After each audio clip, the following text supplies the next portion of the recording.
All right. Hello, everyone. We're doing the human trafficking presentation. The members of this group are me, Scott Morton. We have Jenny Peters, Alice Wynn, and Riley Rausch, and we did an infographic.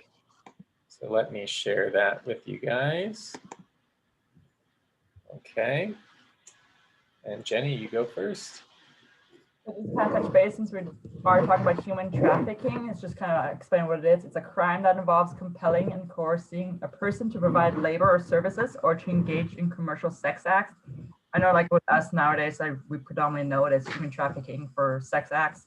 So there are a couple of pointers about it. There's no single profile of trafficking victims, and there's no one type of trafficking victims. So to kind of go over the statistics a little bit, I've provided two different types of graphs, one being the global data for human trafficking, and the other one just kind of a time span over the last 10 years.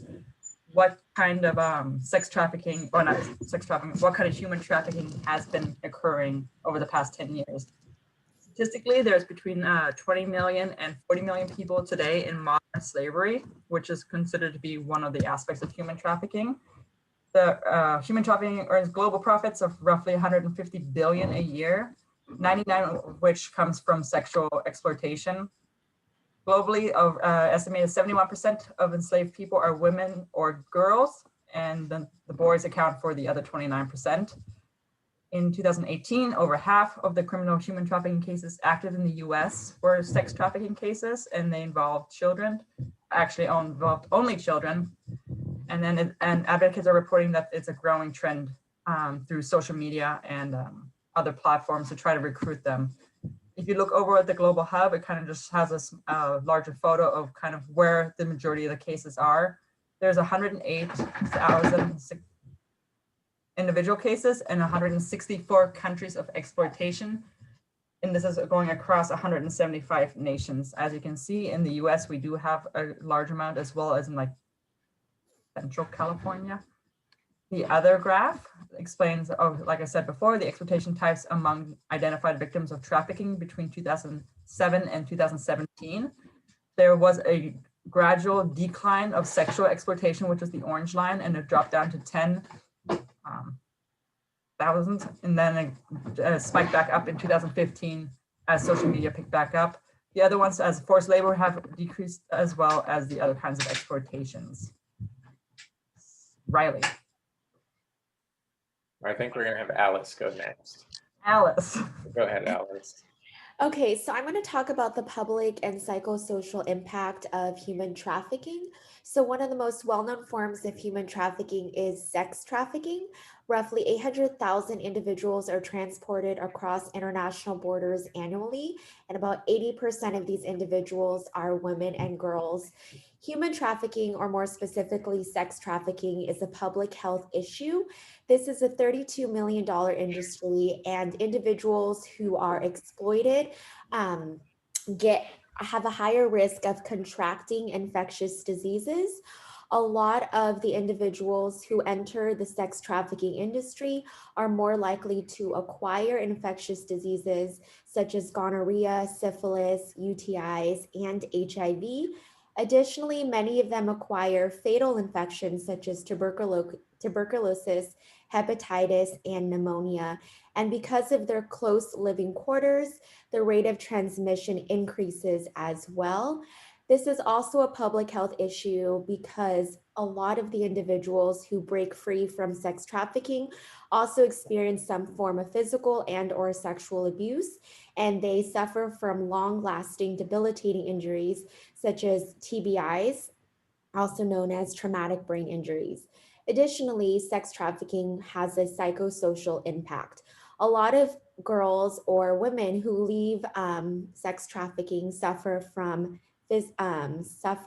psych disorders such as PTSD, psychological trauma, depression, and anxiety. And oftentimes, to cope with these mental illnesses, they'll turn to drug abuse. And this becomes a very vicious cycle that is very difficult to break. Additionally, people who enter the sex trafficking industry also suffer from social issues. For example, those who break free from sex trafficking are less likely to pursue higher education. They're also more illiterate compared to those that aren't going into sex trafficking. So human trafficking does have both psychological effects on the individual as well as posing a public health issue. And the graph below my portion shows that about 46% of women who enter sex trafficking go into prostitution. And this is something that needs to be combated through interventions and measures. Okay, next is Riley. All right, so I'll be talking about recognizing human trafficking and resources one can utilize if they are in one of these situations. Recognizing human trafficking can be difficult. Some things to look out for include an individual living with their employer, multiple people living in a cramped space, and submissive or fearful behavior. Now, into questions one can ask to help identify a victim of human trafficking. First things first, you must ensure the safety of yourself and the potential victim. Avoid asking these questions in front of the suspected trafficker. Human traffickers can be very unpredictable and dangerous. Some questions include, can you leave your job if you want to? Where do you sleep and eat? And do you have your own passport or other form of identification? If you believe you have identified a victim of human trafficking, call either 911 for urgent situations or the National Human Trafficking Hotline to report a tip, get general information, or access resources for the escaped victim. On to Scott. Okay. Well, first let me show us our references for this particular infographic. So there's those. And then for my portion of this project, I actually reached out to my girlfriend's cousin who her title is a crime victim rights advocate through the DA's office. Her name is Caitlin. And so what she does is she helps enforce, there's a particular law called Marsy's Law, and that particular law helps victims of crimes be treated with respect and dignity. So she handles kind of the legal side of that for those victims of certain crimes, specifically human trafficking and domestic abuse. So I'm just going to talk about some of the key points of that interview that I did with her.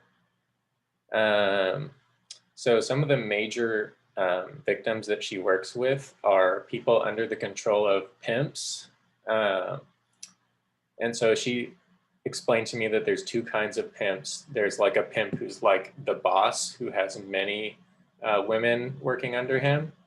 And then there's like a boyfriend style pimp who makes his girlfriend perform sexual acts with other men for money. And then she also explained something called debt bondage.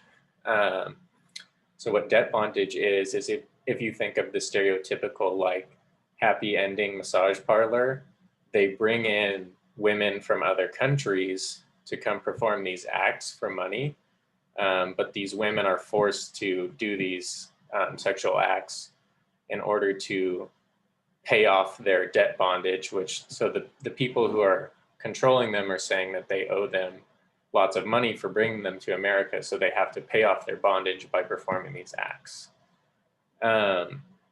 So she also mentioned the kind of people who frequently get caught up in sex trafficking. She explained that foster youth are especially susceptible. And one of the reasons she explained why that is because many foster youth have experienced violence in their past and some sort of like sexual assault or something like that. And they don't really have anyone to turn to, and they feel kind of worthless sometimes. So the pimps will reach out to them and provide them with some sort of like stability in their life.